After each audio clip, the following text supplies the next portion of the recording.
बिस्मिल्लाहिर्रहमानिर्रहीम अस्सलाम वालेकुम। इन्फो टीवी में खुश आमदीद। आज 20 अक्टूबर 2023 बरोज़ जुम्मतुल मुबारक 5 रबीउल बमताबिक 1445 हिजरी सऊदी अरब की अहम तरीन खबरों के साथ मैं हूँ वसीम। अगर आप भी सऊदी अरब के गैर मुल्की हैं तो इन्फो टीवी को सब्सक्राइब करें। हम आपके लिए लाते हैं सऊदी अरब भर की ऑथेंटिक खबरें।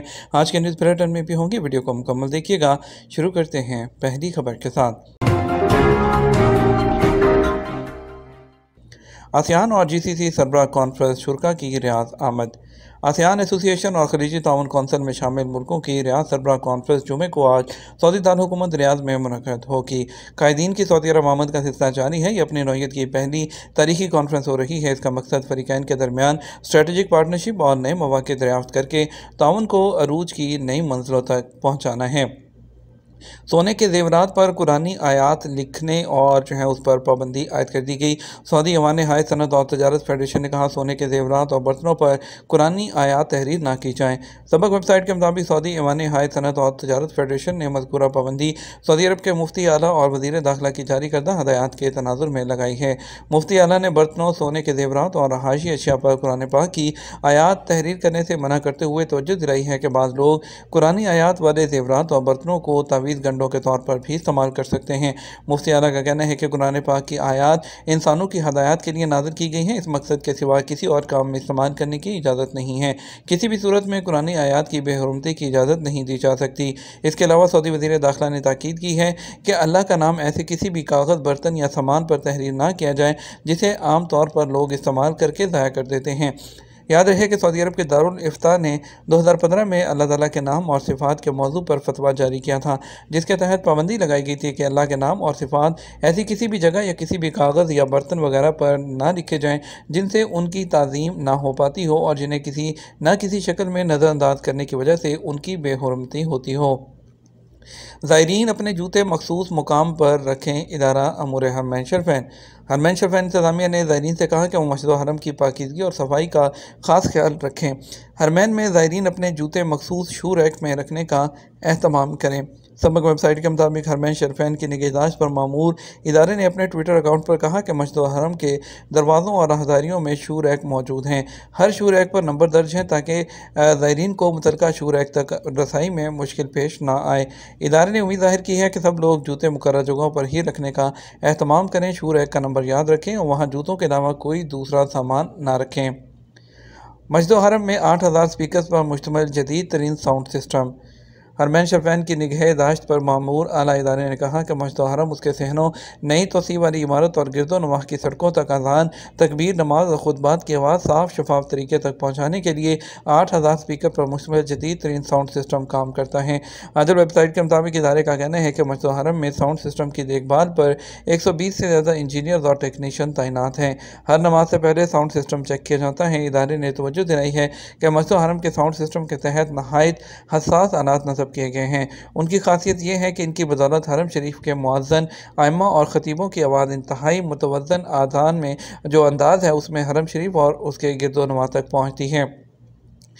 फॉरेक्स की गैर कानूनी ट्रेडिंग से होशियार रहें।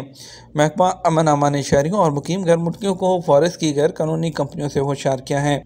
सबक वेबसाइट के मुताबिक महकमा अमन अमान ने कहा कि फॉरेक्स की ट्रेडिंग वो मुल्क में मना है। गैर मुल्की करेंसियों की तजारत से वाबस्ता इदारे अगर मुल्क में रजिस्टर्ड ना हो तो उनकी तरफ से की जाने वाली या उनकी तरफ से वसूल होने वाली रकम ज़ब्त होगी।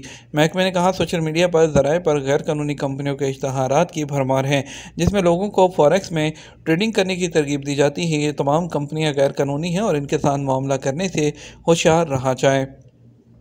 रफ्तार और लेन की पाबंदी का एहतराम करें। मोटरसाइकिल सवारों के लिए महकमा ट्रैफिक की जानब से 5 हदायत। सऊदी ट्रैफिक ने मुतअद्दिद हदायत जारी की हैं जिन पर मोटरसाइकिल सवारों को अमल करना चाहिए ताकि उनकी और आसपास के लोगों की हिफाजत हो सके। ट्रैफिक ने एक इन्फोग्राफिक में मोटर बाइक ड्राइवर्स को हिफाजती तकाज़ों पर पूरा उतरने वाले हेलमेट पहनने की ज़रूरत के बारे में आगाह किया। इस बात को यकीनी बनाते हुए कि मोटरसाइकिल अपनी जो प्लेट है वो अपनी मुकर्रर जगह पर नस्ब होनी चाहिए, मखसूस रास्ते पर अमल करें और लेन के दरमियान दाखिल ना हों और मोटरसाइकिल सवार को मखसूस जो स्पीड है उस पर अमल करना चाहिए और हिफाजती जो फासला है वो रखना चाहिए। सरकारी इदारों से खुफिया डॉक्यूमेंट को हटाना या दूसरों के साथ उनका तबादला करना ममनू है। Public prosecution Saudi public prosecution ने वादे किया है कि सरकारी इदारों से खुफिया डॉक्यूमेंट को हटाना, उनका किसी भी तरीके से दूसरों के साथ तबादला करना या उनको महफूज रखने के लिए मखसूस करदा जगहों के अलावा दूसरी जगहों पर रखना, उन्हें बाहर प्रिंट करना, कॉपी करना, फ़ोटो कॉपी करना मना है। हुकूमती एजेंसियाँ मासवाए कौमी मरकज़ बराए डॉक्यूमेंट और आर्काइव्स के जारी करदा कंट्रोल्स के मुताबिक जो कोई भी इन डॉक्यूमेंट्स को पब्लिश करेगा, उनको जो है स्टोर करेगा, ऐसा करने वाले को 20 साल तक कैद की सज़ा और 10 लाख रियाल तक जुर्माना या दोनों में से एक सज़ा पर भी इक्तफा किया जा सकता है। WHO ने सिफारिश की है कि सबसे ज़्यादा कमज़ोर ग्रुप के जो लोग हैं उनको इन्फ्लुएंजा से वैक्सीन से बचाया जाए। उसकी वैक्सीन लगाते हुए उनको जो इन्फ्लुएंजा है उसे वायरस से बचाया जाए। वर्ल्ड हेल्थ ऑर्गेनाइजेशन ने जो ममालिक हैं उसमें ज़रूरी तशख़ीस जो टेस्टों की EDL की लिस्ट की एक ताज़ा तरीन रिपोर्ट जारी की है और उन्होंने उसमें 3 नए टेस्ट भी शामिल किए हैं। बशमूल हेपेटाइटिस वायरस का पता लगाने के लिए तेज़ रफ्तार तशख़ीस, कार्डिक एंडोक्राइन और ज़चगी के लिए तशख़ीस और बच्चों की सेहत की बीमारियाँ भी हैं। और इसके अलावा उन्होंने इन्फ्लुएंजा की वैक्सीन जो है जो कि कमज़ोर जो इम्यून सिस्टम वाले लोग हैं उनको लगाने की भी सिफारिश की है, ताकि लोगों में जो कोविड-19 के ज़वाल के बाद भी जितने भी इन्फ्लुएंजा वगैरह के जो वायरस आ रहे हैं उस पर क़ुव्वत मुदाफ़अत पैदा हो सके। रियाद बस ने 7 नए रूट्स का इजाफा करते हुए चौथे मरहले का आगाज़ कर दिया। रियाद बस सर्विस के चौथे मरहले का आगाज़ हो गया, जो किंग अब्दुल अजीज़ पब्लिक ट्रांसपोर्ट रॉयल कमीशन जो बराए रियाद सिटी प्रोजेक्ट के अंदर आती है। रियाद में किंग अब्दुल अजीज़ पब्लिक ट्रांसपोर्ट प्रोजेक्ट का मकसद सऊदी दारकूमत में आला तरीन बैनुल-अक़वामी और तकनीकी मेयारात को लागू करने और शहरी माहौल को बेहतर बनाते हुए पब्लिक ट्रांसपोर्ट की सर्विस को बढ़ाना है। मार्च 2023 में यह मनसूबा शुरू किया गया। तकरीबन 6,31,000 दौरों में 6.31 मिलियन से ज़्यादा मुसाफरों को जो है वो ट्रांसपोर्ट की सहूलत जो है फराहम की गई।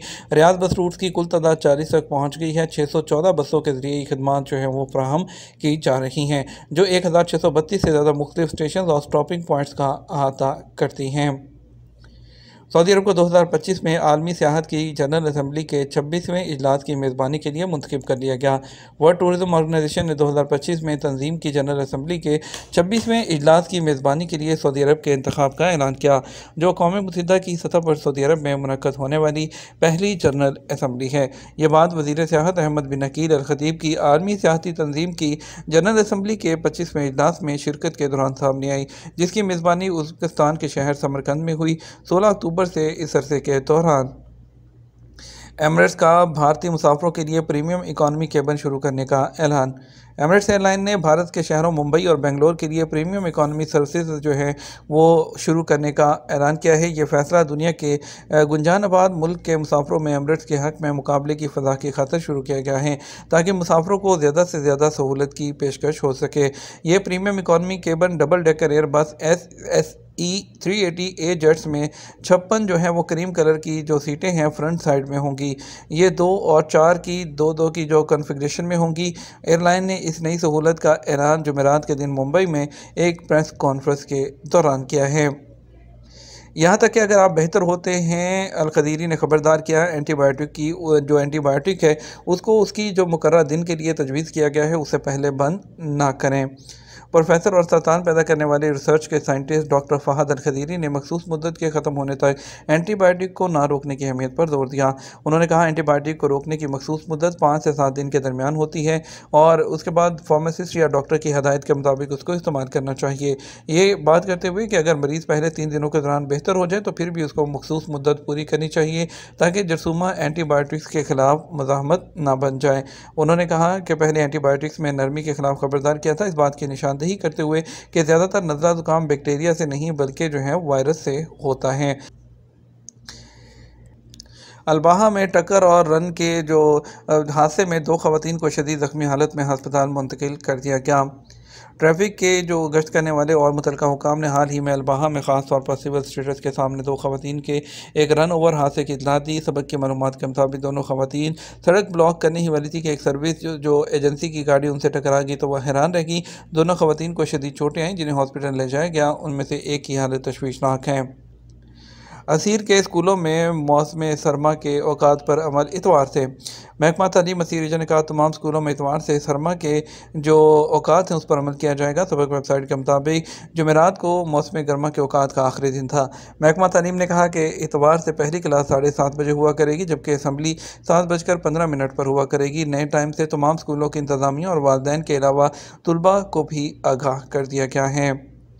ये तो हमारा अब तक का न्यूज़ बुलेटिन। आप मज़ीद और अहम खबरों के लिए हमारा शाम 6 बजे का न्यूज़ बुलेटिन देख सकते हैं। इसके साथ हम आपसे इजाज़त चाहेंगे। वीडियो को लाइक और शेयर करना मत भूलिएगा। आपके कीमती वक्त का शुक्रिया। अपना ख्याल रखिएगा। अस्सलाम वालेकुम।